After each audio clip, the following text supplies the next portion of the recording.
O pessoal vem chegando. Bom, chegando já no final do semestre, né? Semana que vem teremos nossa primeira prova de fisioterapia e reumatologia na quinta. Na quarta a gente ainda tem aula de fisioterapia preventiva, normal. E na outra quarta, no dia 23, prova de fisioterapia na atenção básica. É isso? Não. Semana que vem, dia 24, a gente tem prova de reumato, 23 tem aula de fisioterapia preventiva. Aí no dia 30, é a última prova, a nossa prova de fisioterapia na atenção básica. Então vamos continuar falando do tópico 5, do papel do fisioterapeuta, né? Para depois entrar nos temas que concernem o restante da nossa disciplina, os tratamentos, tudo. Bom, então semana passada começamos a falar do fisioterapeuta, quais são os deveres desse fisioterapeuta na atenção básica, né? Falamos do desenvolvimento de ação de reabilitação e tratamento, né? Priorizando atendimento coletivo dos pacientes, dada a quantidade de paciente que nós temos para atender na atenção básica. Não só isso, na maioria das vezes os pacientes eu posso ter uma maior quantidade de pacientes com o mesmo problema, tá? Levando isso em consideração, são poucos os casos que o paciente precisa de uma atenção específica, precisa de um tratamento individual, tá? Até quer dizer, atenção específica ele precisa sempre. São poucos os casos que o paciente vai precisar de atendimento individual, tá? Para atendimento individual, ou eu faço atendimento desse paciente, ou eu encaminho esse paciente para a clínica de fisioterapia.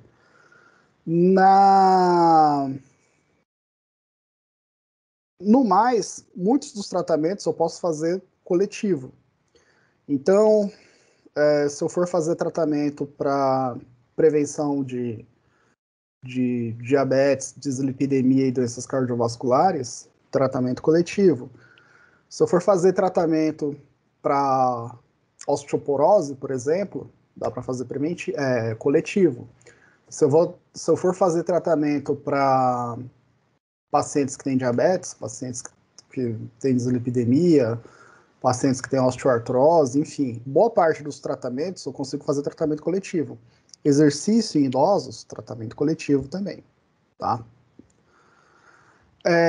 Participar, seja na estratégia de saúde da família, ou no núcleo, ou no NASF, participar dos trabalhos em grupo, tá? E de preferência complementando a função dos outros profissionais, os outros profissionais também complementando a função da fisioterapia. Se eu estiver trabalhando no NASF, desenvolver ações em conjunto com a estratégia de saúde da família, incluindo aspectos funcionais, sistemas e órgãos, consciência e cuidado com o corpo, postura, hábitos orais, ainda que eu não vá atuar no tratamento, mas pode trabalhar em conjunto para conscientização, amamentação, condicionamento físico, com vistas ao autocuidado, tá?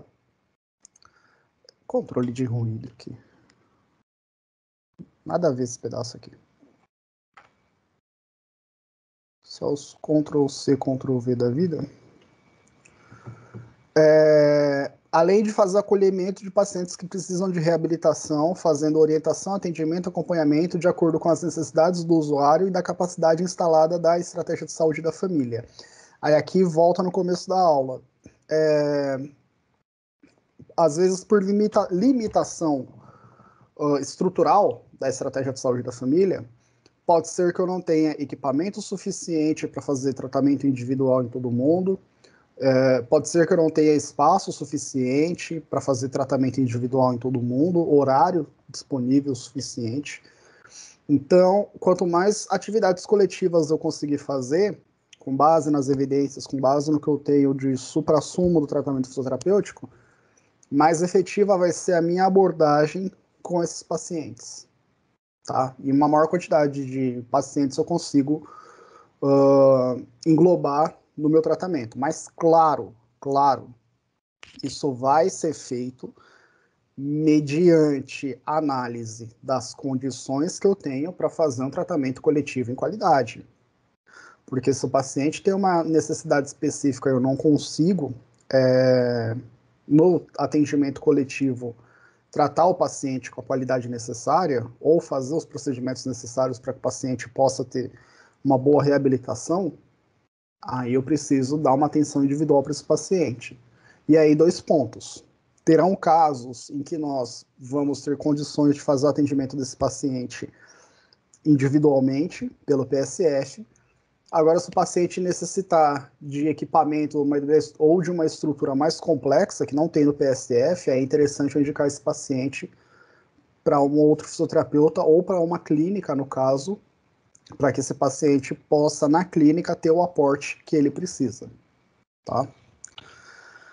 Esses foram os últimos pontos que nós levantamos na aula passada, se eu não me engano. Tá? Boa noite para quem chegou agora, para quem está entrando na sala de aula agora. Antes da gente continuar, deixa eu só tomar um gole d'água aqui.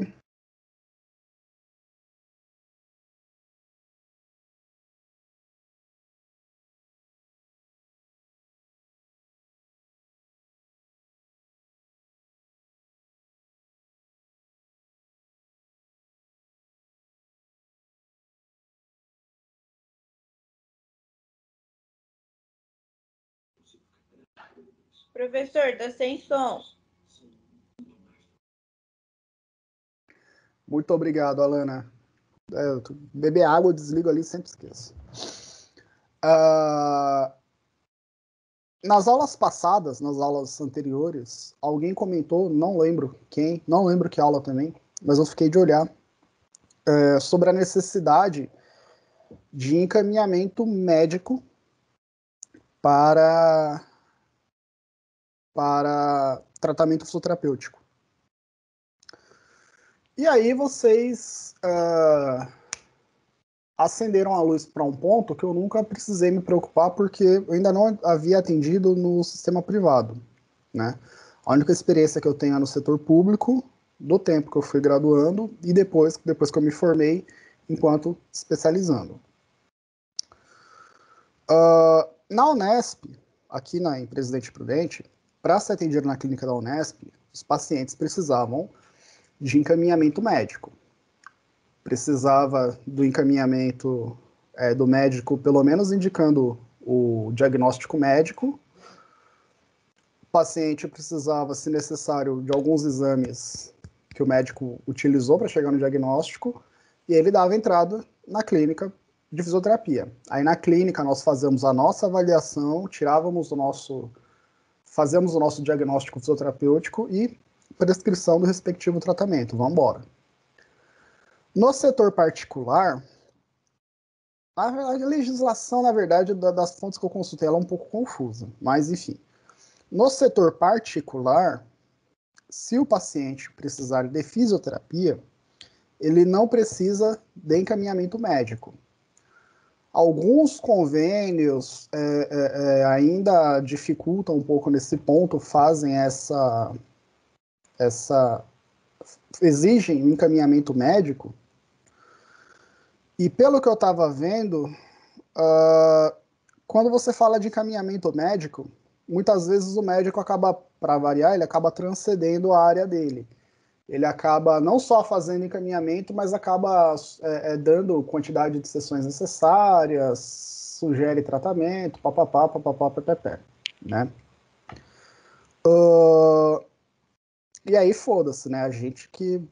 Nós temos autonomia tanto para fazer a avaliação, quanto para fazer o diagnóstico fisioterapêutico e prescrição do tratamento fisioterapêutico. O médico faz diagnóstico e tratamento médico, a gente diagnóstico e tratamento fisioterapêutico. Só que assim, eu fui dar uma olhada nos cursos de fisioterapia, nas universidades estaduais, nas universidades federais, que atendem pelo SUS, que atendem pelo setor público, e nessas universidades ainda é necessário o encaminhamento médico, tá? No caso, necessário mesmo é só o médico relatar o diagnóstico do paciente e encaminhar para o fisioterapeuta. Né? E aí, se a gente... a quantidade de sessões é a gente que decide, a gente que define. Não há necessidade de entrar em contato... Só entra em contato com o médico se você precisar de algum exame complementar. Né? Ou se você precisar conversar com o médico acerca de um diagnóstico, de alguma questão que... Mas nós definimos quantidade de sessões, avaliação e tratamento. Mas nessas instituições de ensino é necessário o encaminhamento no setor público para atendimento fisioterapêutico. No setor particular, pelo que eu estava lendo da legislação das resoluções do CREFITO, COFITO, mais algum outro material à parte, não é necessário. Mas no setor público eu não encontrei nada que se destacasse em todos os lugares. Eu fui dar uma olhada na UFSCar, fui dar uma olhada na USP Butantã, olhei aqui na Unesp Prudente de novo, Unesp Marília. Em todos os lugares você ainda precisa do encaminhamento médico do setor público, tem isso também, do setor público, para poder fazer a fisioterapia nessas unidades, nessas clínicas, nessas unidades de tratamento, tá? Um detalhe que eu deixo claro é que quando o paciente vinha do setor privado com encaminhamento de fisioterapia, era solicitado para que ele passasse no médico do SUS, para que o médico do SUS desse o encaminhamento pelo setor público, tá? Como vai funcionar na FEMA? Não sei, provavelmente na FEMA vai funcionar como a FEMA vai atender pelo SUS, pelo Sistema Único de Saúde, e o atendimento vai ser público, provavelmente o sistema vai ser semelhante ao que é na Unesp, ao que é em outras universidades federais e estaduais que também atendem pelo SUS, tá? Eu tô falando isso porque na hora eu fiquei em dúvida, eu fui pesquisar a informação e, enfim, para não falar besteira para vocês, né? A Jennifer aqui no chat, nas ESFs daqui são todas assim também.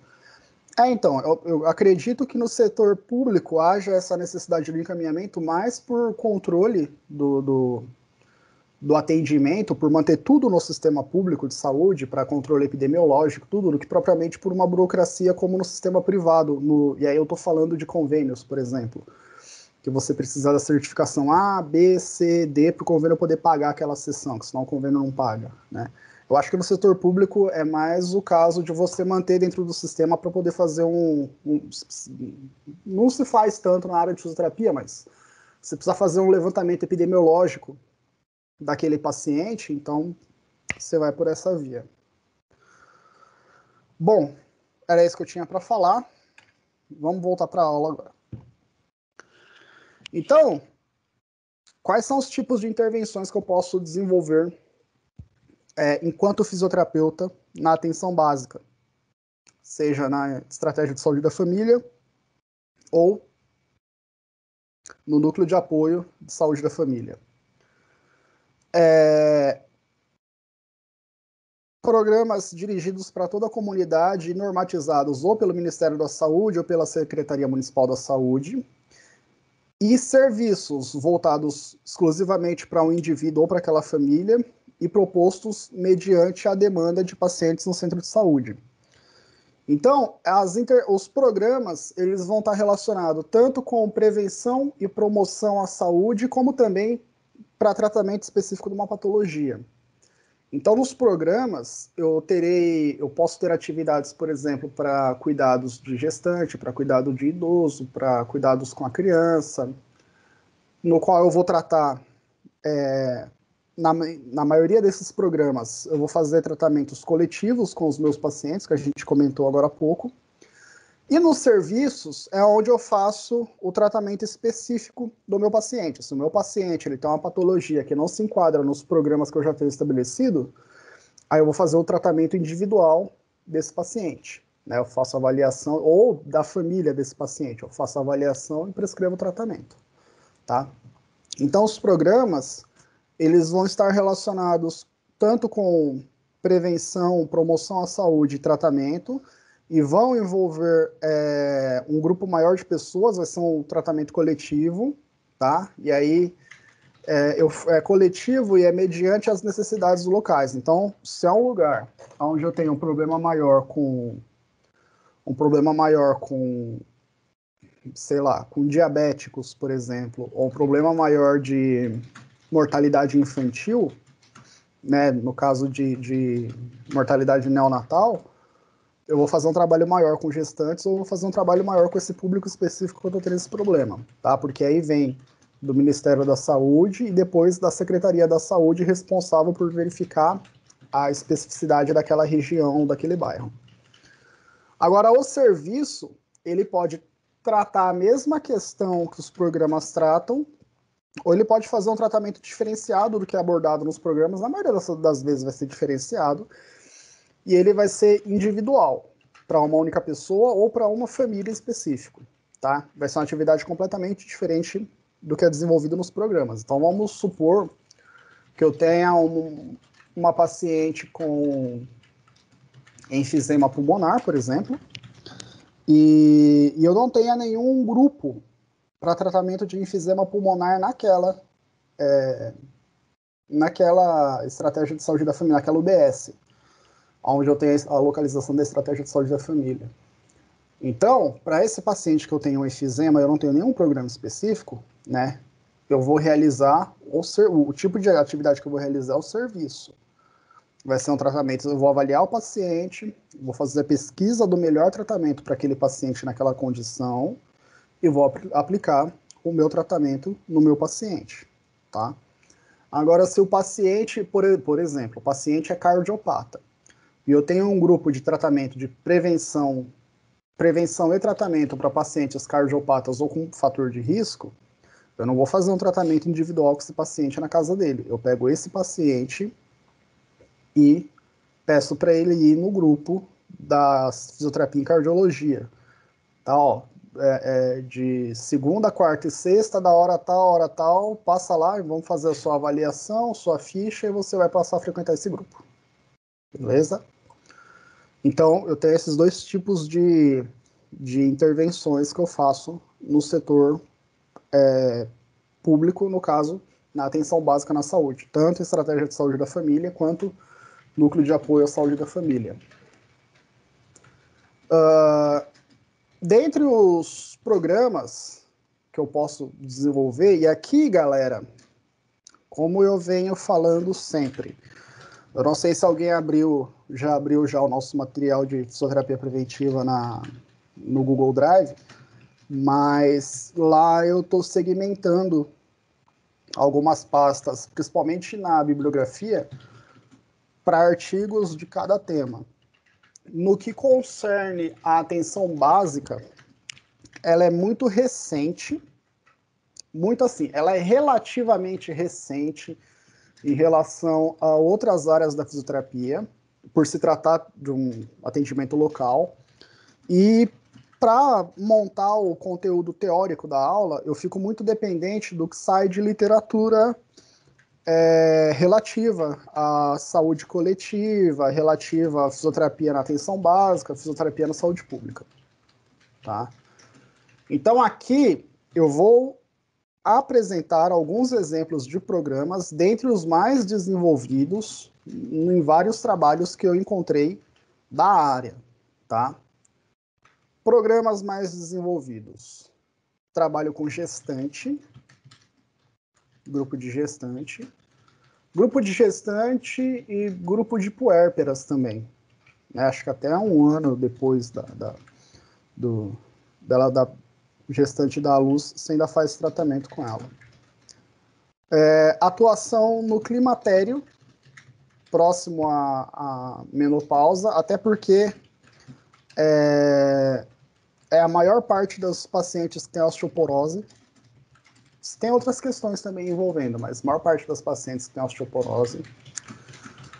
Grupos de postura, escola postural, escola de postura, RPG.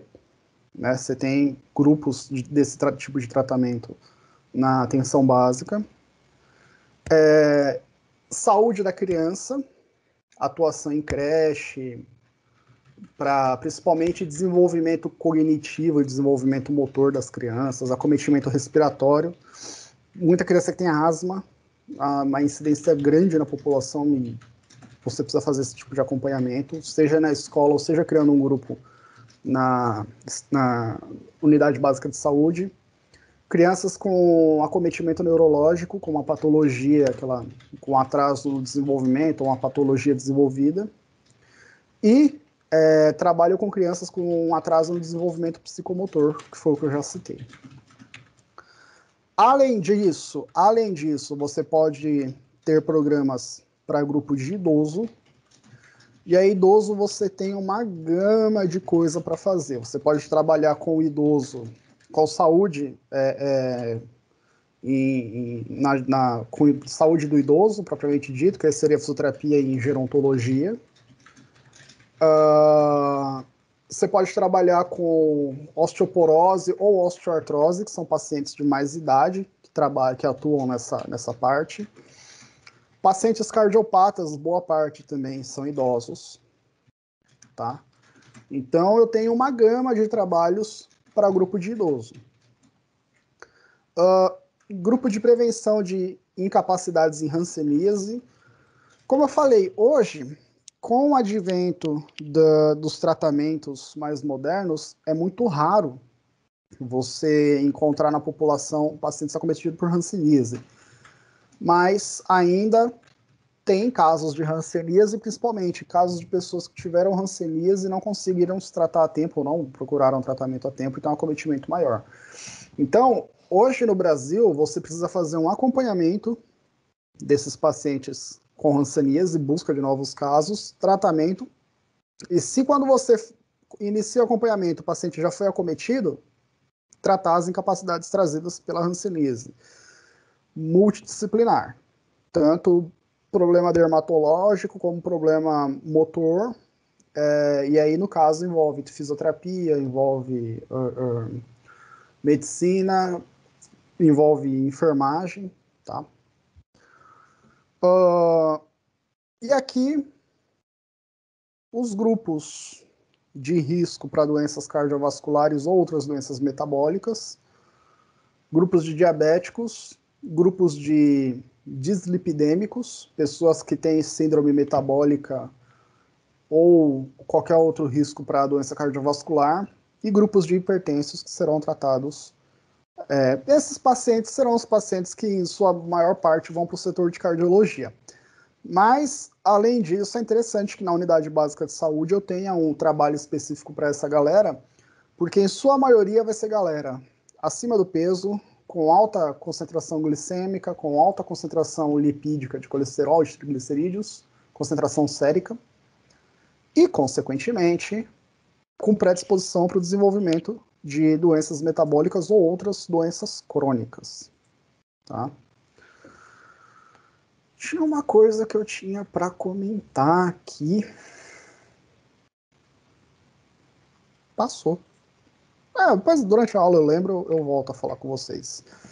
Então, esses são alguns dos programas desenvolvidos em boa parte das unidades básicas de saúde no que concerne a fisioterapia, tá? É onde a gente atua fortemente, e principalmente é interessante sempre fazer o acompanhamento desses pacientes para poder ter um bom levantamento epidemiológico desses grupos, para saber se nosso trabalho está sendo efetivo, mais ou menos, ou a gente precisa mudar a estratégia porque não está dando resultado nenhum. Tá? Me interessa muito alguns desses trabalhos, principalmente trabalho em grupo, tanto do ponto de vista do desenvolvimento do projeto em si, do trabalho, quanto do ponto de vista de acompanhar a efetividade de um programa de fisioterapia no espaço de 1, 2, 5 anos, para saber se naquela região você consegue reduzir algum fator de comorbidade, tanto para internação quanto para mortalidade, sabe? É um negócio que me interessa bastante.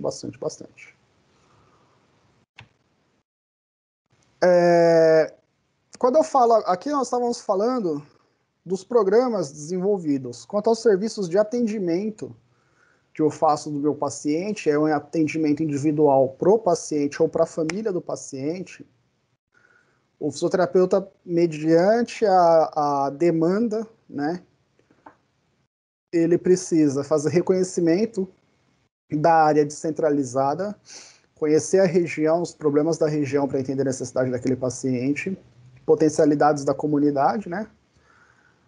Com isso, você pode fazer um atendimento individual desse paciente, na maioria das vezes na casa do próprio paciente. É interessante, se houver necessidade, fazer resgate de cuidador dentro do ambiente familiar. O que seria isso? Principalmente pacientes idosos, eles têm alguns acometimentos e algumas peculiaridades que exigem cuidados. Cuidado em tempo integral, tempo parcial, mas exigem cuidados. Ou pessoas que têm uma determinada comorbidade que gera uma determinada patologia que gera uma incapacidade nessa pessoa, essa pessoa precisa de cuidado também. Cadeirante, paciente com problema neurológico, tá? E essas pessoas não podem ficar desassistidas. Essas pessoas precisam de cuidador. Seja um familiar, seja um profissional contratado, mas ela precisa de um cuidador. Tá? E claro que você respeita, se esse cuidador for já outro profissional da saúde, nós precisamos respeitar a prerrogativa da definição desses cuidados e atuar sempre no sentido de complementar o trabalho. Se o cuidador não tiver nenhuma experiência com o cuidado, com o tratamento, com as necessidades daquele paciente, nós precisamos atuar no sentido de orientar. Tá? Então, se o cuidador for um familiar ou for um profissional, um outro profissional que seja profissional da saúde, familiar ou não, ele vai ter a experiência dele, ele vai conhecer o paciente, já vai ter a expertise dele, mas é interessante sempre trabalhar, faz o tratamento fisioterapêutico, mas faz um trabalho de complemento, conversa, vê como está acontecendo, dependendo, dá um toque, dá uma dica, complementar. Se o cuidador, familiar ou não tem nenhuma experiência com a área da saúde, não é formado ou não trabalhou de cuidador antes, aí a gente tem que orientar. Nós temos que orientar, nós temos que identificar as necessidades do nosso paciente, tá? Seja um paciente acamado, um paciente cadeirante, um paciente cardiopata, um paciente que está deixando de ser fumante, de ser tabagista, enfim. E orientar para no dia a dia esse cuidador tomar as devidas precauções para que eu possa manter os resultados conquistados na sessão de fisioterapia ou até mesmo reduzir determinadas comorbidades do meu paciente. Aí a gente precisa conhecer e precisa ter a melhor evidência na mão para poder orientar, para poder passar os cuidados de casa. E tem coisa pra caramba na literatura. Orientações de saúde em geral, não só relacionadas à fisioterapia, tá? Então, aqui é trabalho em conjunto, mas o fisioterapeuta pode prestar esse tipo de serviço, tá? Então, se eu estou lidando com pacientes com problemas com distúrbios metabólicos, por exemplo, esse paciente ele precisa entender melhor sobre atividade física, como ele pode realizar essa atividade física dentro da realidade dele, sobre nutrição, como que ele pode realizar uma boa nutrição dentro da realidade dele, dentro do quanto ele ganha, do lugar que ele vive e do mercadinho que ele faz compra, e as coisas que tem naquele mercadinho, tá?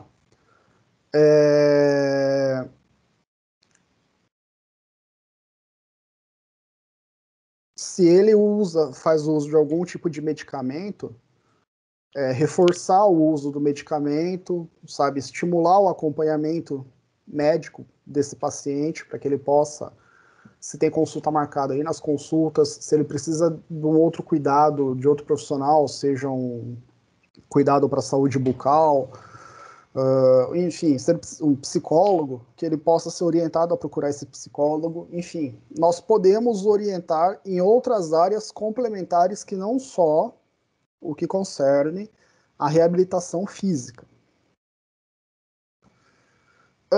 Realizar as avaliações da função musculoesquelética e ergonômica desse paciente, né? E aí vocês já tiveram método de avaliação em fisioterapia, acredito que vocês saibam como avaliar um paciente com problema ortopédico, com problema neurológico, com comprometimento uroginecológico, tá? E essa avaliação tem que ser colocada em prática no paciente.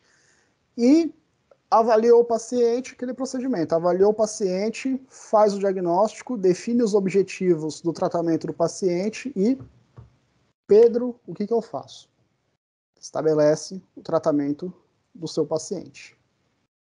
Beleza? Principalmente a avaliação de função musculoesquelética e ergonômica para determinação do objetivo fisioterapêutico, do diagnóstico fisioterapêutico, dos objetivos do tratamento de fisioterapia e do respectivo tratamento, nós temos que fazer com excelência. A gente tem que fazer com excelência. Tá? E aqui eu bato na questão que eu sempre bato nesse ponto, de que nós precisamos não só conhecer as técnicas e conhecer o tratamento que nós estamos realizando, mas acima de tudo devemos estar atualizados do que serve ou não, do que funciona ou não, do que precisa ou não para o meu paciente. Tá? Porque é nossa prerrogativa da avaliação e do tratamento fisioterapêutico, assegurado por lei, mas acima de tudo nós não somos advogados, única e exclusivamente. A gente tem que saber nossos direitos, colocar nosso direito em prática, mas acima de tudo eu preciso conhecer o meu tratamento, eu preciso conhecer as minhas evidências, eu preciso atualizar o meu conhecimento para na hora que houver questionamento, e haverá questionamento por parte de várias pessoas enxeridas, eu não fique só na retórica. Eu não fique só no a lei me protege, a lei me segura, faço o que eu quero e é nóis. Para que eu possa falar, ó, meu amigo, a gente tem essa revisão aqui, ó, nessa meta-análise, esse resultado está mais efetivo que esse. Então, por meio disso, eu estou aplicando esse tratamento. Que aí entra aquela questão que há 2 anos atrás o Augusto comentou na palestra da segunda semana da fisioterapia, no tratamento de pacientes no hospital geral, e era um paciente do setor privado. Quer dizer, o hospital era do setor privado.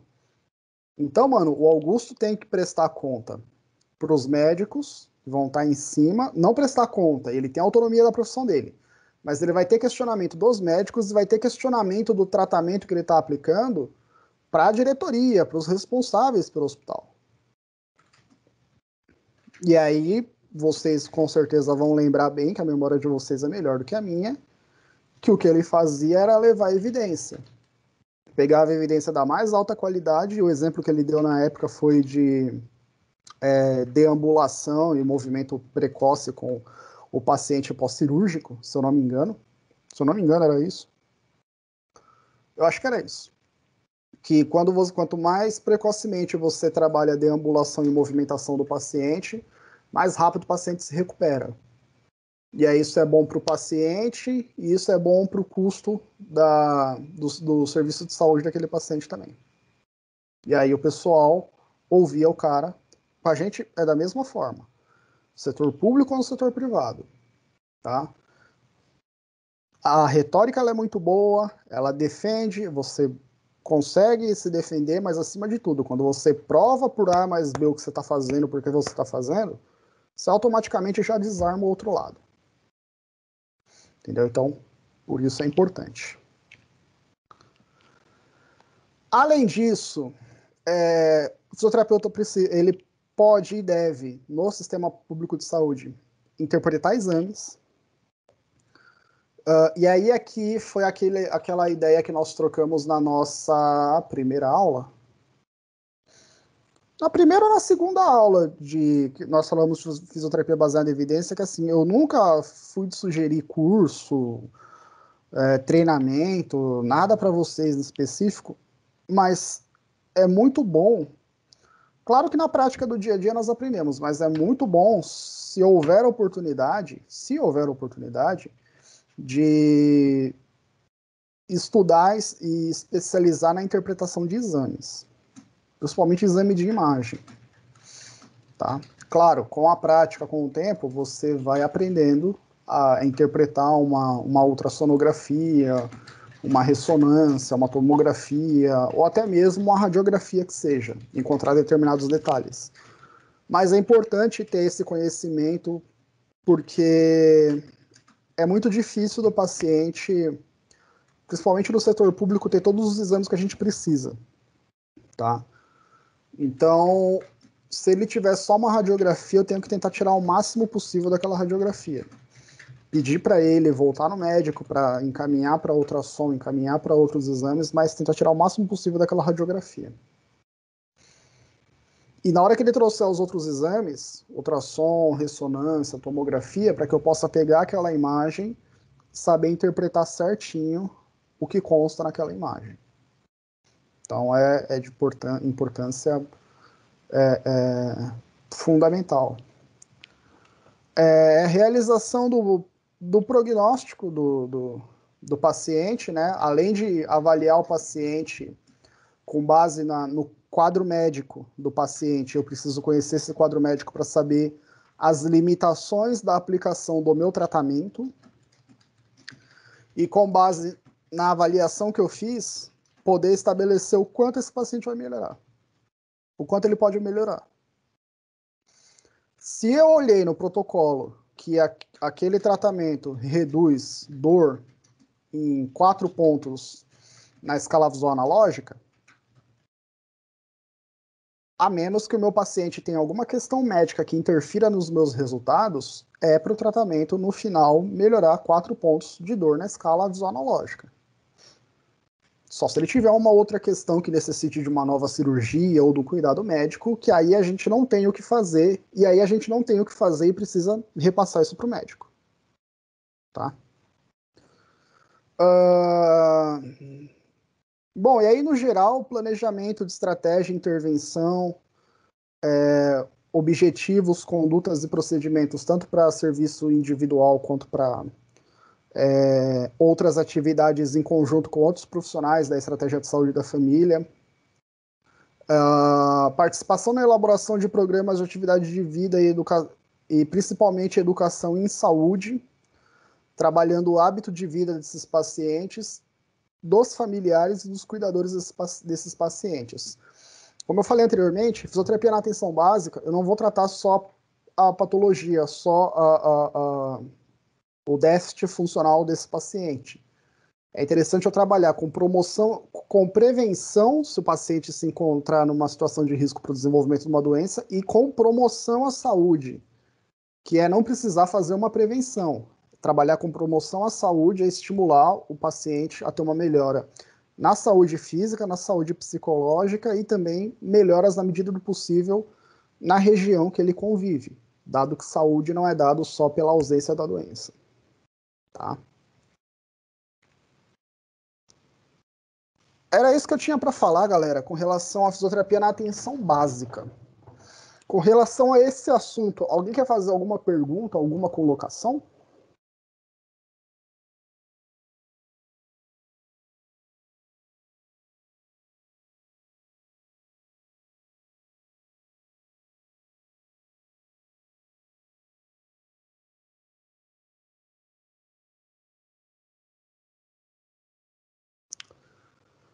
Tá tranquilo, tá favorável?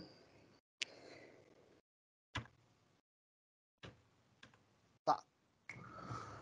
Então agora nós vamos entrar no tópico escola de postura, tá?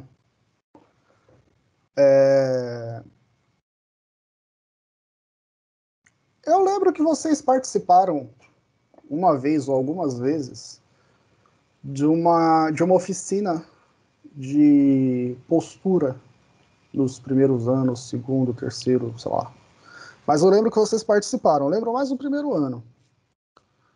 Como que foram essas experiências?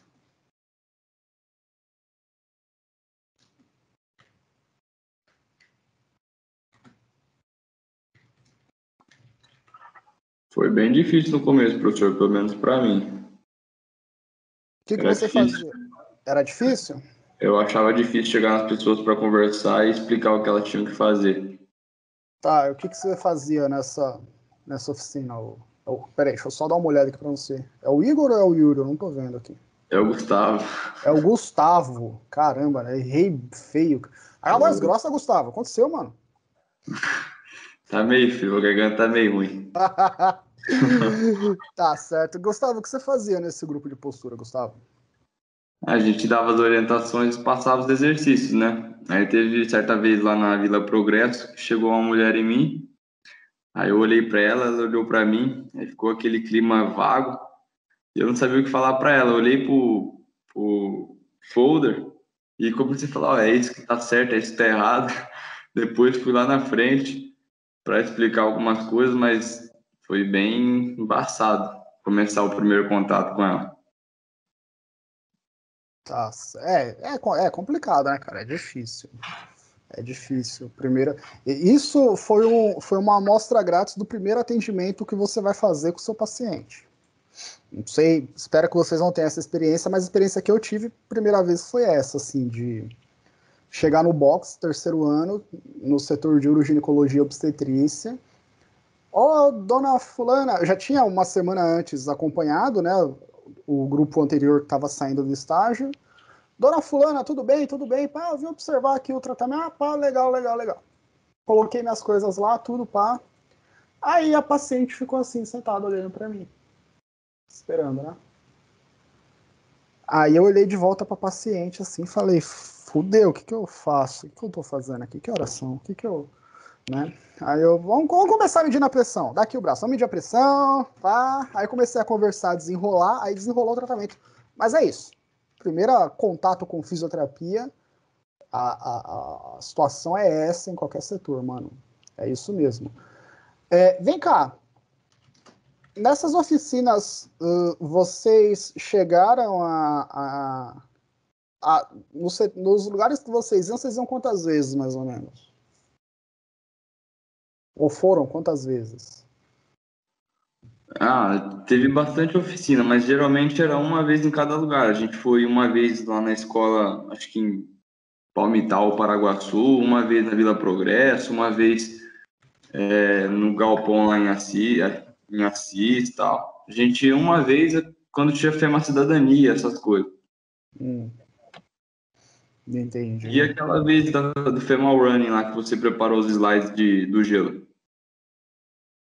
Naquele dia também teve escola de postura? Eu acho que não, mas eu falo assim, do atendimento em Ah, si. tá. Ah, sim, tá. As experiências, sim. Não, desculpa aí. Eu dei uma. Tava falando aqui, eu dei uma.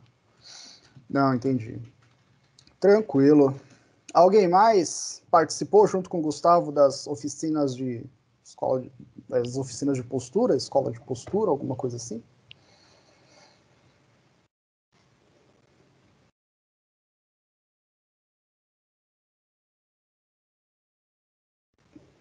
Acho que o Gustavo foi sozinho, Gustavo. Gustavo foi sozinho no rolê, cara. Tá bom. Não, nada, todo Gustavão. mundo tava comigo. Gustavão segura o BO. Eu lembro de uma foto que colocaram no Zap na época do Danilão. Cadê o Danilão?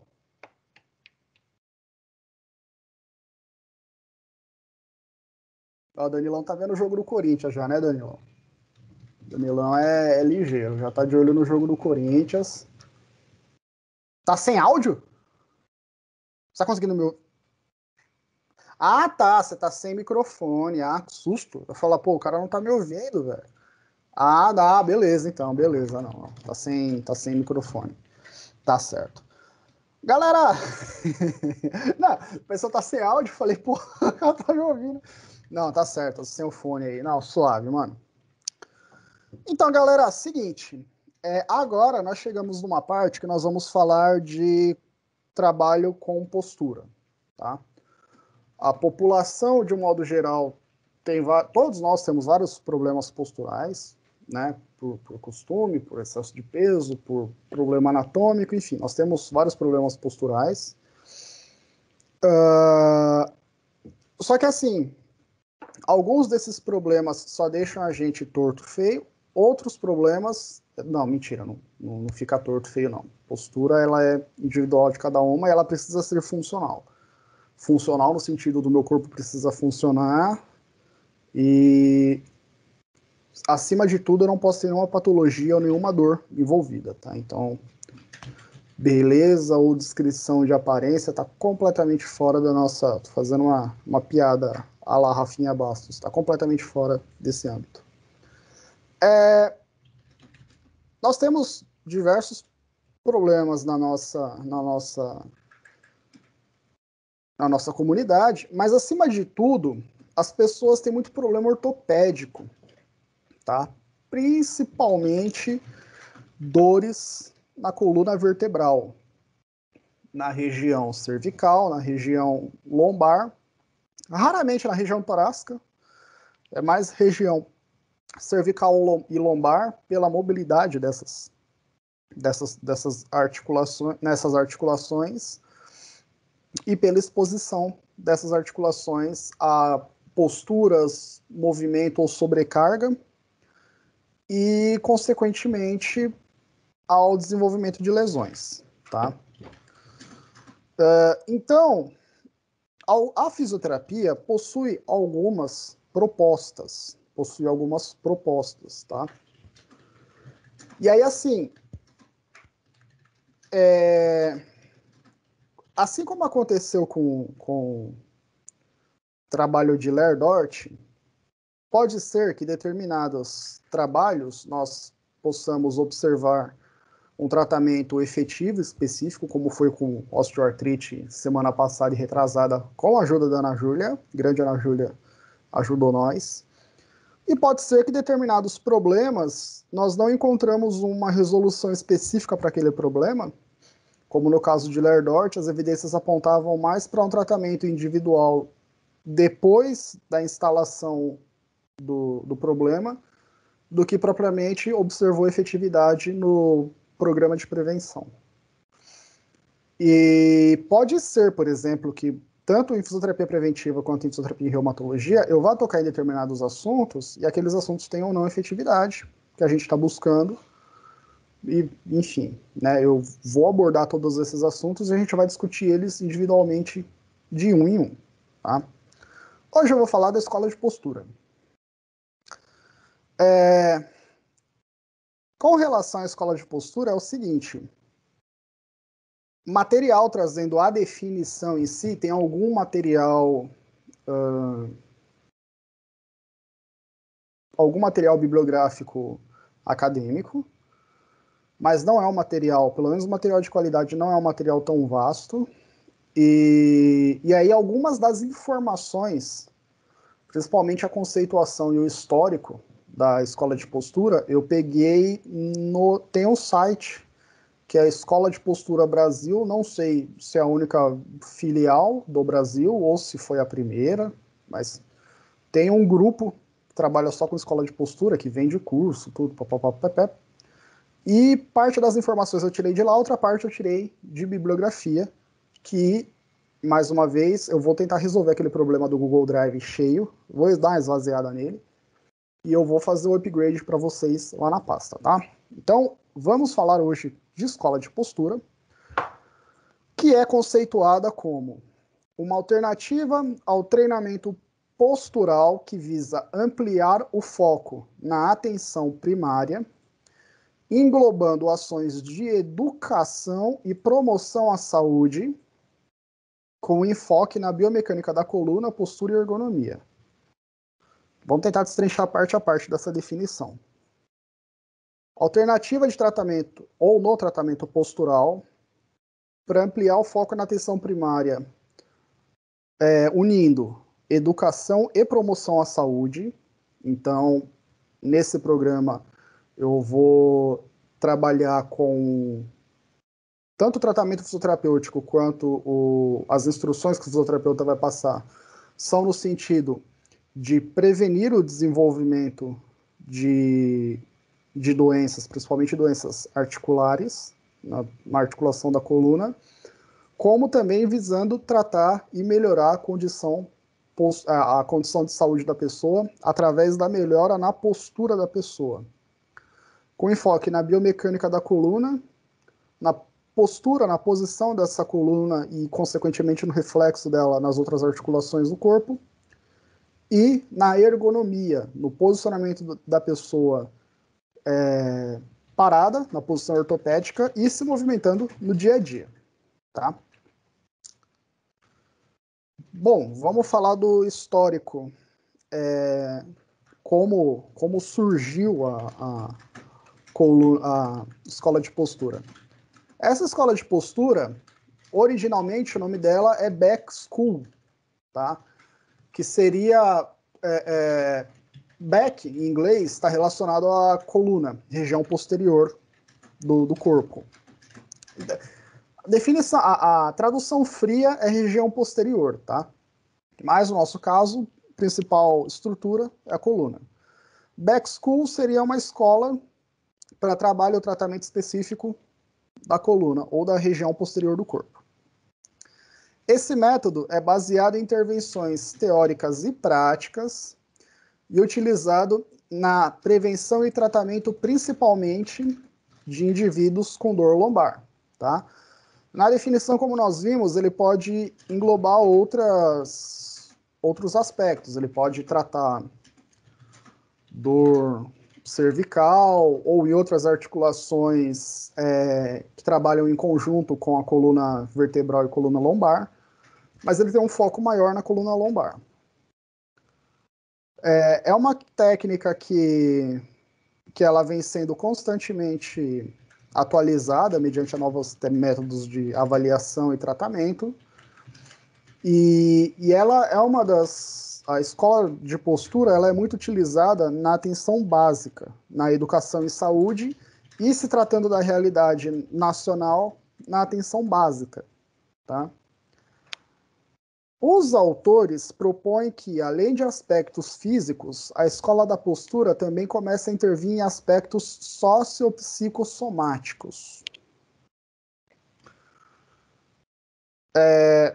Para oferecer orientações mediante o contexto de vida de cada pessoa. Então, sociopsicossomáticos. Então, são orientações que vão atuar no ambiente social dessa pessoa, no dia a dia dela, orientações psicológicas, ou atenção e tratamento nas condições sociais e psicológicas, de modo que isso possa, de alguma forma, melhorar a condição de saúde física da pessoa.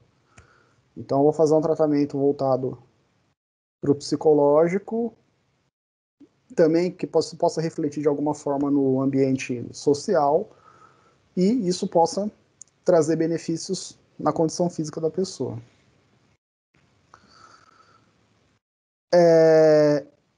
E aí a escola de postura ela é voltada e desenvolvida para tratamento, para reabilitação em grupo, tratamento em conjunto, né? Então ela pode ser aplicada individualmente, mas ela é desenvolvida e visa o tratamento em grupo, tratamento conjunto. Onde ela surgiu? Essa escola, deixa eu só pegar o nome, eu coloquei só Forsell, mas tem um nome.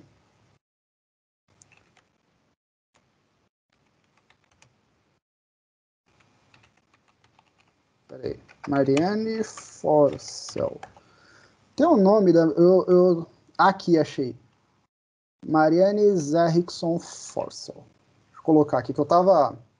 Ó, agora ficou tudo escuro aí, gente, mas é normal, porque eu tô mexendo aqui no slide. Deixa eu colocar aqui, ó. Foi essa médica / terapeuta. Aqui, ó. Maria... Vamos dar o crédito para ela, né? Marianne Zerrickson Forsell. No hospital em Dundee, em Estocolmo, na Suécia. Aí, essa escola de postura, ela foi destinada inicialmente para pacientes portadores de lombalgia, hérnia de disco, lombociatalgia, desvios na coluna vertebral, e aí tanto pacientes que tiveram lesões ocupacionais ou pacientes no pré e no pós-operatório dessas patologias, principalmente hérnia de disco, tá? Visando tratar esses pacientes que refletiam, na maioria das vezes, numa dor lombar maior, a doutora Mariane Forssell desenvolveu a escola de postura. Ela fez pesquisas na época e ela observou que as dores geradas na coluna vertebral podem ser prevenidas por educação postural, por treinamento de determinados movimentos e por tratamento específico na região que está gerando dor, né?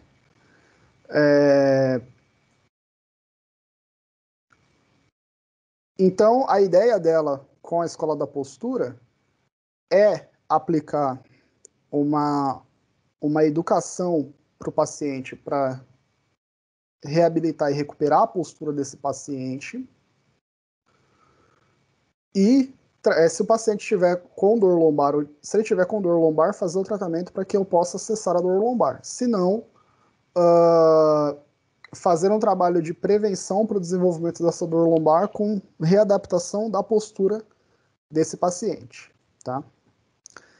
Esse texto, essa história, no caso, eu estou retirando desse site aqui, ó, de Escola de Postura, que pelo que eu vi é uma escola brasileira que ensina, que é a escola que ensina como funciona a escola de postura.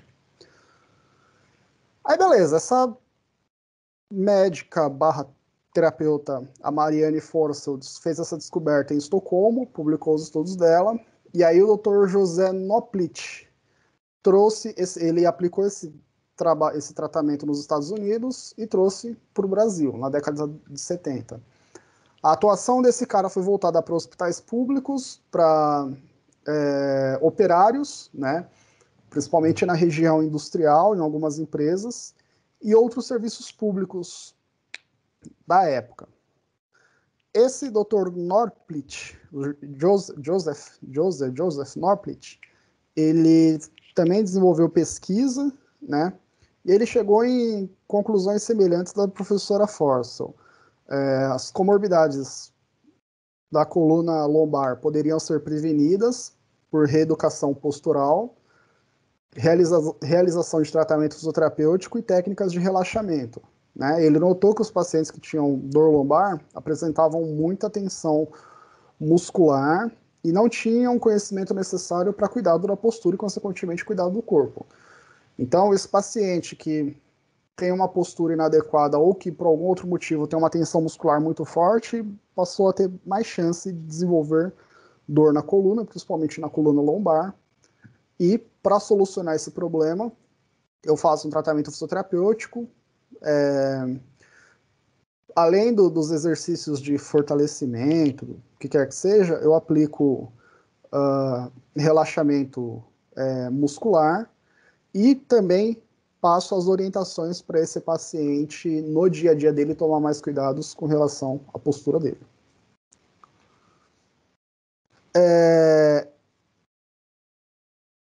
E aí ele, nessa pesquisa... detalhe, gente.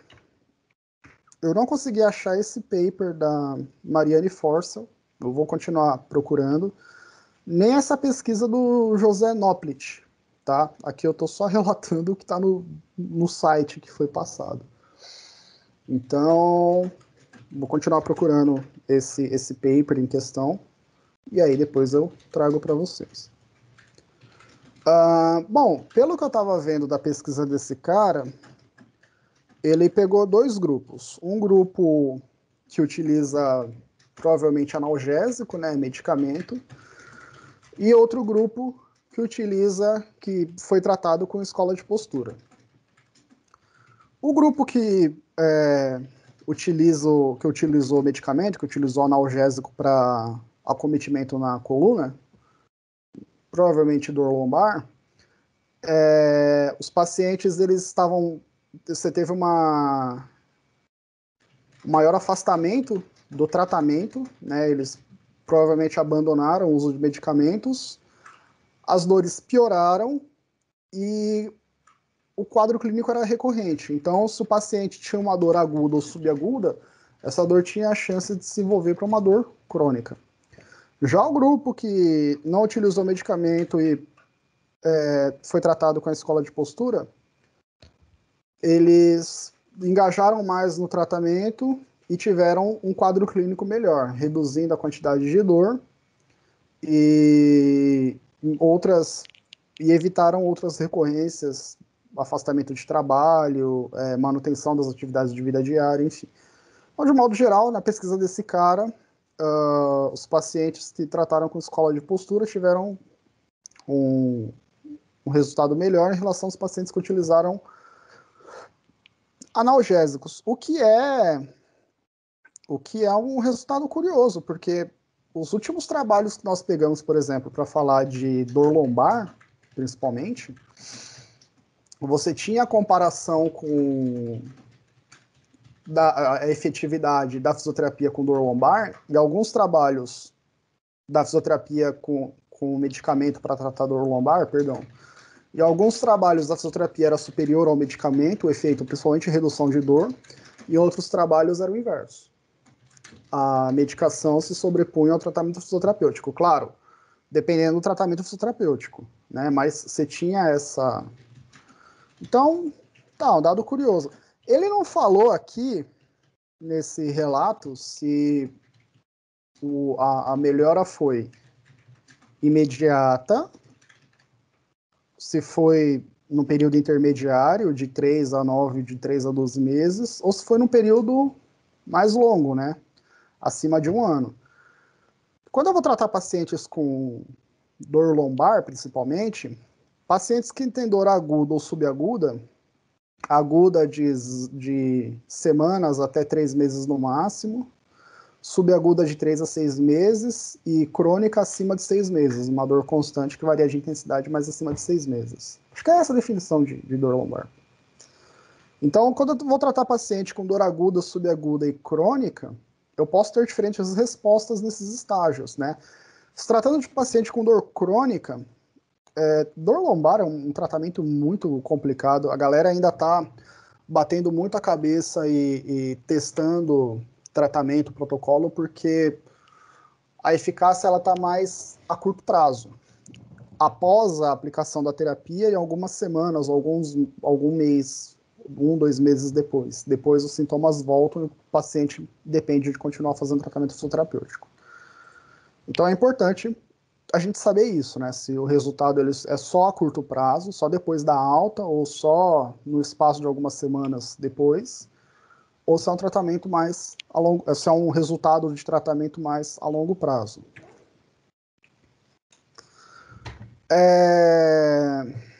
Bom, então a escola de postura com base nessa pesquisa e no desenvolvimento do tratamento da doutora Mariane Foster e do José Noplit, aqui do cara da foto, além de passar orientações para o paciente no dia a dia, aconselhamento sobre postura, correção de movimento, adaptação dos equipamentos de trabalho para ele poder realizar menor esforço possível, principalmente na coluna lombar, eles tentam trazer o tratamento para a reabilitação física, mas também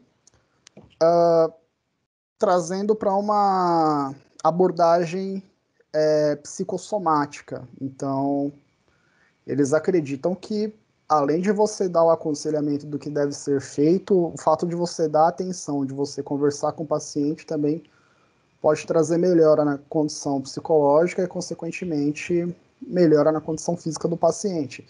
E aí isso é mesclado com as noções de postura física, de postura corporal, mesclado com a realização de exercícios, assim como comportamento mental. Então, a escola de postura visa tratar a mente, o corpo, para que você possa melhorar o corpo, e melhorando a mente, você traga uma melhora adicional para o corpo. Aí esse cara vem para o Brasil, traz todo esse conhecimento, E esse outro maluco da foto aqui, que eu tô. Aqui tá um pouco menor por causa das informações aqui, é o Dr. Francisco Miguel Pinto. Esse médico criou a primeira escola de postura do Brasil, que é essa escola que eu estou retirando essas informações, e dando uma pesquisada nas bases de dados. Não se cita nenhuma escola, mas quando você dá um Google geral, aparecem poucos lugares que falam de escola de postura. É o Dr. Francisco Miguel Pinto. Ele cria a escola de postura no Brasil e ele visa adaptar essa escola de postura com a realidade nacional. Então, a escola da postura, ela tenta controlar e tratar sintomas de dor através de correção postural, leva em consideração as causas e desses desvios ou problemas posturais, a incidência e o efeito de cada tratamento para cada caso. Então, também na escola de postura, o tratamento é individualizado, leva em consideração a condição individual do paciente. Então, a ideia é que você pense e elabore o tratamento, ao invés de você fazer um tratamento geral, que você possa, na medida do possível, fazer um tratamento mais individual, específico para cada paciente. Além disso, além de fazer essa avaliação funcional do paciente e levar em consideração os problemas que levam ele a ter essa alteração funcional, trabalhar a psique do paciente para que melhoras na condição psicológica possam se refletir em melhoras na condição corporal. Bom, aí aqui também, esse Dr. Francisco Miguel Pinto, ele traz essa escola ele cria a Escola de Postura do Brasil com o conceito original da escola de postura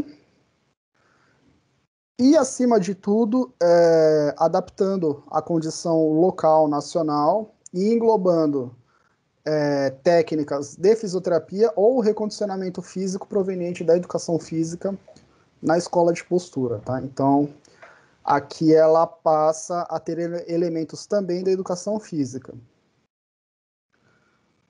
Com isso, ele visa a prevenção de doenças da coluna, alterações físicas do corpo, através de uma reeducação dinâmica muscular. Essa reeducação dinâmica muscular, pelo que eu estava vendo, é um outro tratamento, outra modalidade de tratamento. Eu não fui pesquisar a fundo do que se trata, mas você dispõe de uma série de equipamentos e técnicas para poder contribuir para a correção da postura do paciente. Então, você tem equipamentos para fazer exercício, você tem palmilha especializada, enfim. Né? A Escola de Postura Nacional, agora, nessa escola de postura, ela está utilizando também a reeducação dinâmica muscular. E aí, no caso, na escola de postura é feito um diagnóstico fisioterapêutico para análise do caso em associação com a informação médica levada, e aí, posteriormente, feito o diagnóstico, a avaliação e o diagnóstico fisioterapêutico, você estabelece o tratamento ou treinamento do indivíduo, ou tratamento ou treinamento coletivo, tá? Esse método de escola de postura, eu observei em outros trabalhos da área de fisioterapia coletiva, tá? Mais trabalhos nacionais. Então, além de constar na ementa, né? É por isso que eu estou trazendo esse tema aqui hoje. Bom, quais são as diferenças da escola de postura na Suécia, nos Estados Unidos e no Brasil? Eu não encontrei nenhuma foto de tratamento de escola de postura da Suécia, então resolvi colocar a Greta Thunberg, porque ela é uma gracinha e ela é muito foda no propósito dela. É muito da hora o vídeo dela brava Ai, cara, onde era? Onde era... Não, o jeito dela... Onde era aquele negócio que a Greta tava? Sei lá o que do clima? Era em Davos. Galera, eu não sei, eu vou ficar devendo informação agora. Quem souber, digita aí, por favor. Não, o jeito dela xingar o Trump, pô. O Trump passa assim e ela tá. Falei que. Então, a, a escola de postura sueca, no caso, Back School, né, como é chamado lá fora.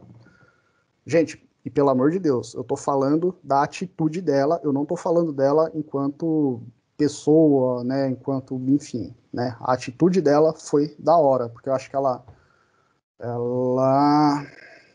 na época dos protestos, viajou de barco da Suécia para os Estados Unidos e eu acho que ela tem síndrome de Asperger, se eu não me engano.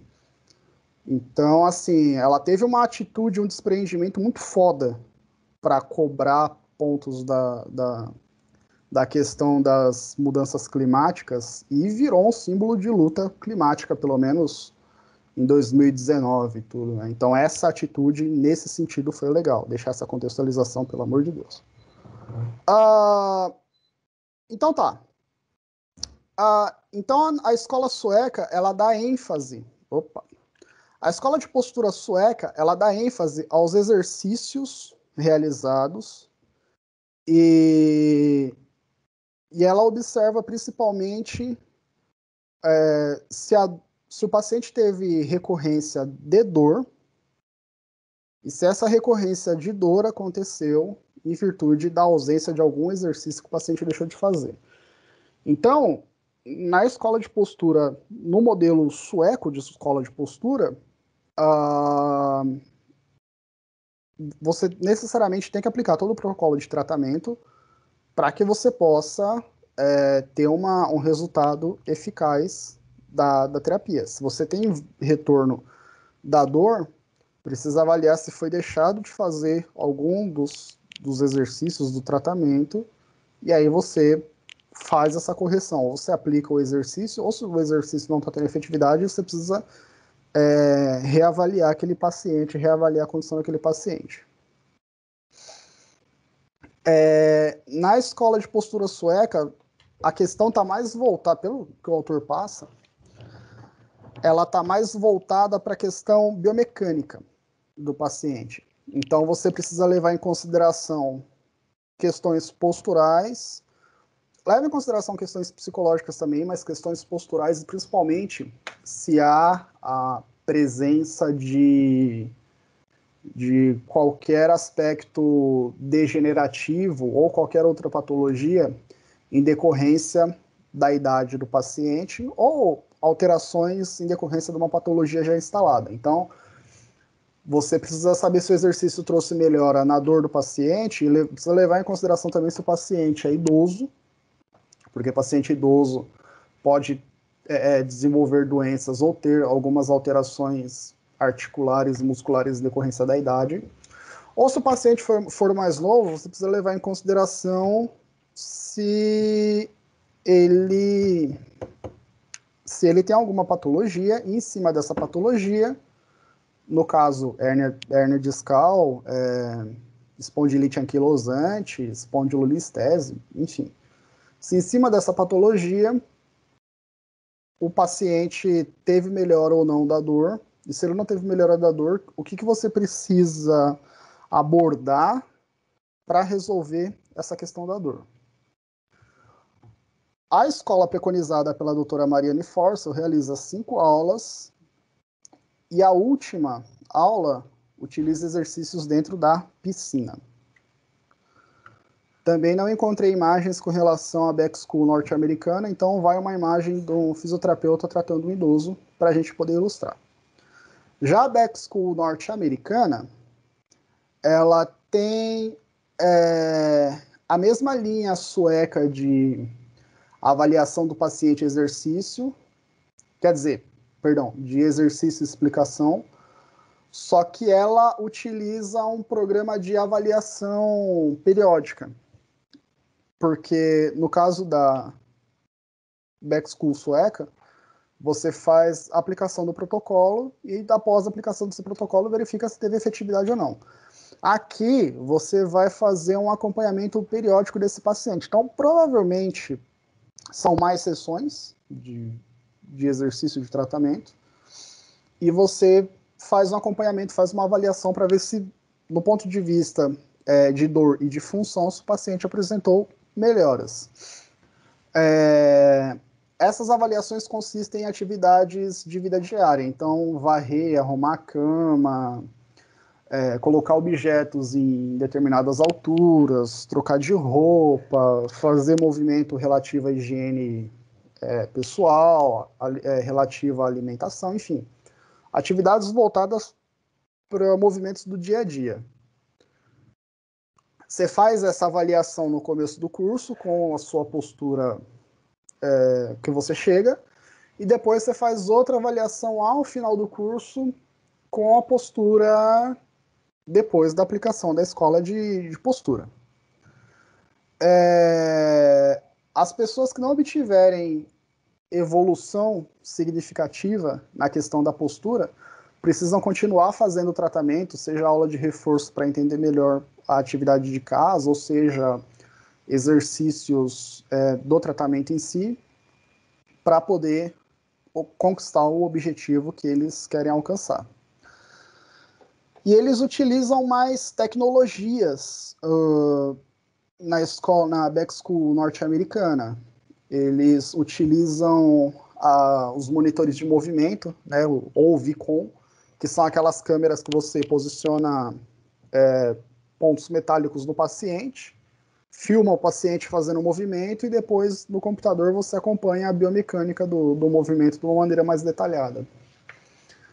E aí, claro, por exemplo, na Sueca eles fazem tratamento com piscina. Aqui eles utilizam um computador para avaliação biomecânica do movimento para ter uma acurácia maior na avaliação. Nem fudendo que a gente ia fazer isso no Brasil todo dia, né? Dependendo, male, a gente consegue fazer isso em universidade, que dirá sei lá, na estratégia de saúde da família num bairro comum em Assis ou comum aqui em Presidente Prudente. Não tem essa tecnologia. Não tem dependendo em hospital. Aí no Brasil, esqueci de colocar fotinha. Mas aquelas primeiras fotinhas lá, aqui, ó, são de... Cadê? Aqui, ó. São de unidades que ensinam ou que tratam com escola da postura no Brasil. Então, no Brasil, a escola de postura, ela trouxe esses conceitos da escola sueca, da escola norte-americana, e aí ela adicionou técnicas de medicina, de fisioterapia, de educação física, aliados aos conceitos das escolas sueca e norte-americana. Então a gente pegou o que já tinha lá fora e adicionou ainda técnicas médicas, fisioterapêuticas e da educação física para ampliar a gama de tratamento da escola de postura. E não só isso. Em relação a norte-americano ou a sueca, algumas alterações e otimizações foram necessárias, porque, por exemplo, determinados equipamentos, como eu já falei, piscina, câmera com sensor de movimento, a gente não vai ter no Brasil. Né? E é interessante, pela proposta da escola de postura, você fazer a aplicação desse tipo de tratamento, principalmente na população, não fazer só tratamento individual, mas principalmente tratamento coletivo. E aí, quando você fala de estratégia de saúde da família, fazer esse tratamento em um grupo de trabalhadores, um grupo de idosos, fazer esse tratamento nas unidades básicas de saúde e atendendo à demanda e à precariedade de equipamentos e serviços nessa unidade básica de saúde. Então, é em virtude disso que no Brasil houveram algumas adaptações, de trazer outras áreas para fazer um trabalho em conjunto, visando já a atender a ausência de alguns equipamentos que tem lá fora. Bom, essa primeira parte que nós falamos da história do conceito e de onde podemos usar escola de postura. Alguém tem alguma dúvida? Ou quer fazer alguma pergunta, ou quer adicionar alguma coisa?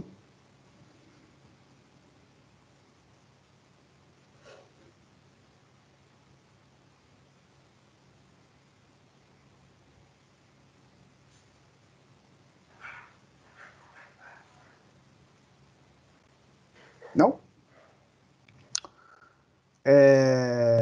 Tá.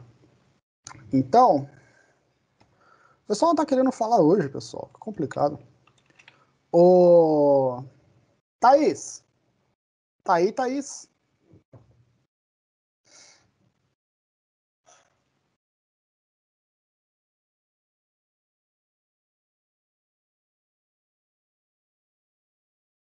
Thaís, tá aí. Tô aqui. Tá aí, Thaís. Grande Thaís. Thaís, por gentileza,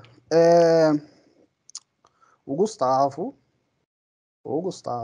afirmou aqui nesta comissão que Vossa Excelência também pode ter participado das oficinas de postura. Ou não, você não participou? Sim, participei. Participou. Então, Gustavo falou esta comissão, confirma a afirmação do Gustavo. Thaís, você lembra como que era o tratamento, qual que era o protocolo que foi utilizado? A gente focava mais nas atividades de vida diária, tipo pegar objetos, sentar. A gente ensinava as pessoas a sentarem, a pegar objetos em alturas mais altas. Que mais? A maneira certa de dormir. Isso. A maneira E de dormir. maneira certa de dormir. Vocês fizeram algum exercício, ensinaram algum tipo de exercício para eles no dia a dia? Algum alongamento? Acho que teve, né, acho que foi alongamento, né?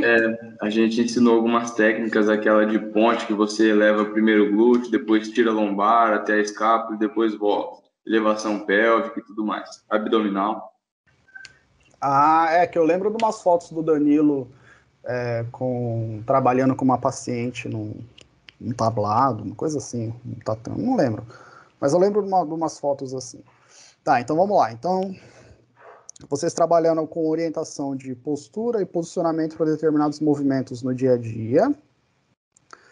Ensinaram alguns exercícios voltados para coluna lombar, abdômen e articulações ombro, quadril, pelo que eu estou vendo.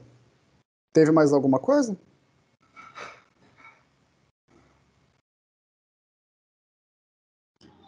Acho que não, professor. São só essas mesmo. Por esses pontos. É. Beleza. Então, eu fui dar uma pesquisada para a gente tá falando do tratamento, então para a gente conversar sobre protocolo, né? Ou o método, ou a técnica utilizada, né? Aí eu encontrei um paper Cadê? Aqui, ó. Soares et al. Um paper... Deixa eu ver se eu tenho o paper fácil aqui. Revista Andaluzia de Medicina dello Sport. Deixa eu ver aqui. Autores são da Estácio de Sá, no Rio de Janeiro, e esse aqui da UERJ, no Rio de Janeiro. Tá? Efeito do Programa de Escola de Postura e Reeducação Postural Global sobre ADM e dor em pacientes com lombalgia crônica. Eu não vou entrar agora nos resultados, foi daqui que eu retirei o protocolo, né? E aí, protocolo de escola de postura.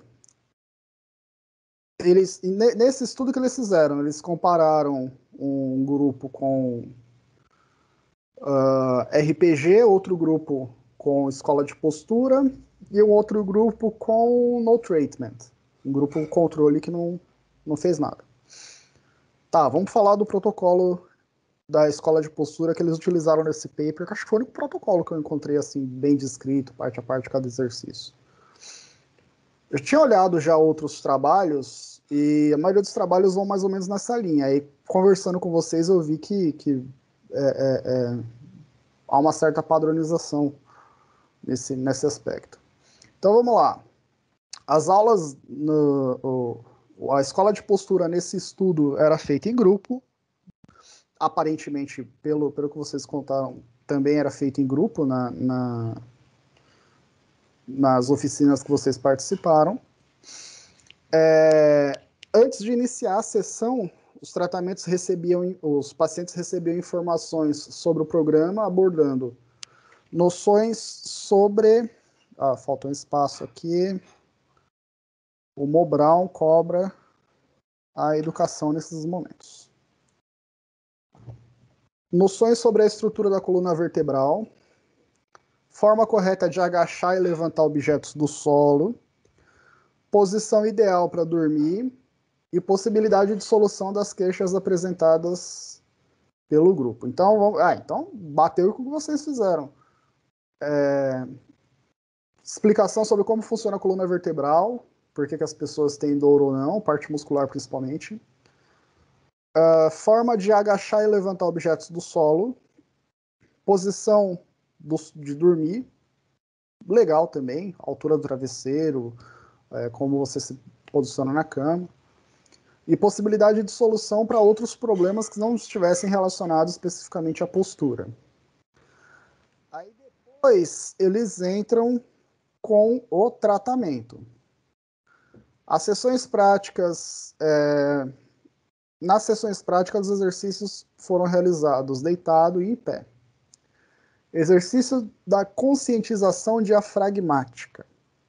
O paciente realiza 5 inspirações profundas, procurando deixar o abdômen protuso, e depois realiza a expiração, para poder realizar a respiração abdominal, creio eu. Exercício de alongamento dos músculos paravertebrais, quadríceps, isquiotibiais, tríceps surais, iliopsoas, trapézio, esternocleidomastoide, extensores e flexores do punho. Tá. Exercícios dinâmicos de fortalecimento dos músculos glúteos, tríceps sural, abdômen e quadríceps. Então, aqui na parte de cima eu só faço alongamento nesses músculos paravertebrais, quadríceps, isquio, tríceps sural, trapézio, esternocleidomastoide. E aqui eu já trabalho o fortalecimento de glúteo, tríceps sural, abdômen e quadríceps. 3 séries de 10 repetições com velocidade moderada de execução, intervalo de 30 segundos entre as séries e sem carga adicional para estimular o controle postural e consciência corporal. Exercício no sentido de exercício funcional, né, no caso. Tá. Bom, vamos lá. Eu não vou entrar no mérito agora de resultado. Eu quero conversar primeiramente com vocês só em relação à aplicabilidade e o porquê das coisas aqui. A parte de postura, legal. Postura para você agachar, levantar, dormir, solução de queixa apresentada pelo grupo, tentar solucionar. Agora aqui eu fico com uma certa dúvida. Exercício de conscientização diafragmática, onde os pacientes realizam 5 inspirações, procurando deixar o abdômen protuso, e depois realizam expiração. Esse exercício eu já tinha observado em pessoas que vão fazer aula de canto, ou pessoas que vão fazer, enfim, outra atividade que demande uma respiração um pouco mais, uma respiração mais otimizada. Mas conscientização diafragmática, qual que é a influência do diafragma na postura? Alguém tem alguma ideia?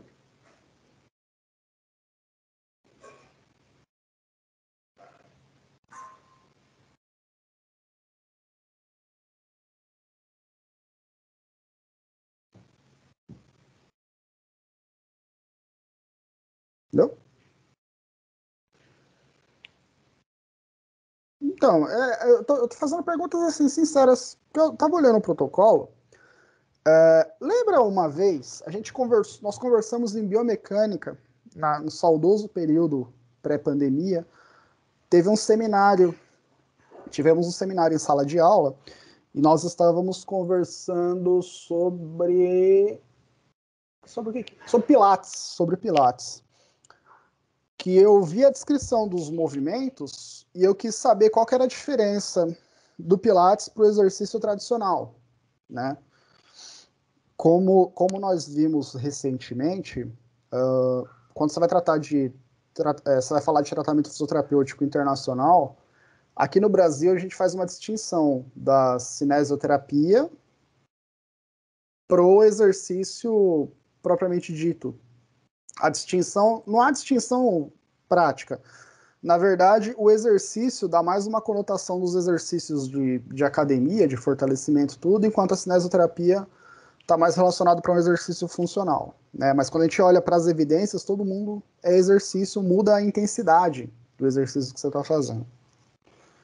E aí eu vi alguns movimentos utilizados no Pilates, e aí, no caso, me bateu a dúvida de assim, o que torna a realização do Pilates diferente, por exemplo, do exercício comum, do exercício que eu posso fazer num equipamento comum.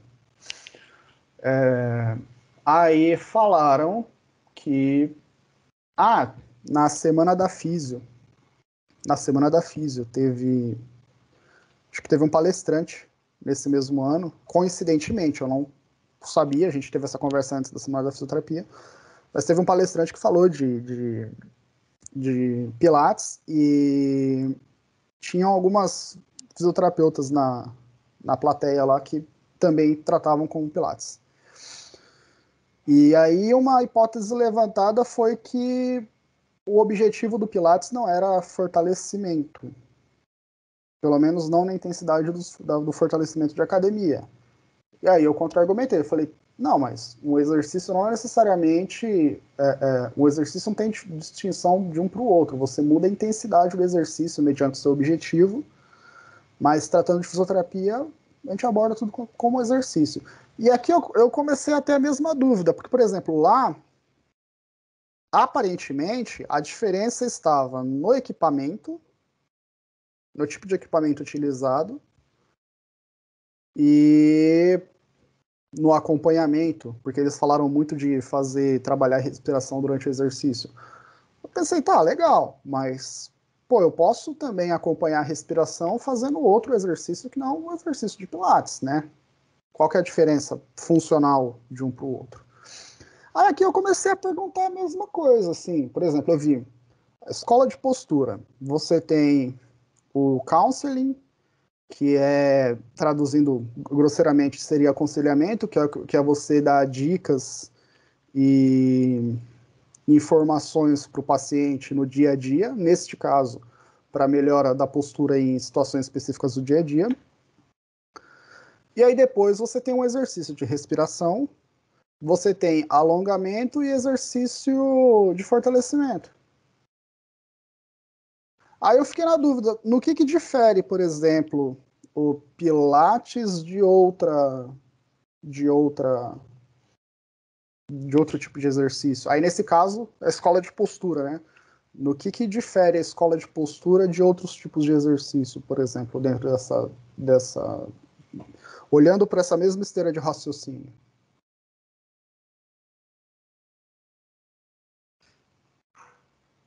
Alguém tem algum palpite, alguma ideia?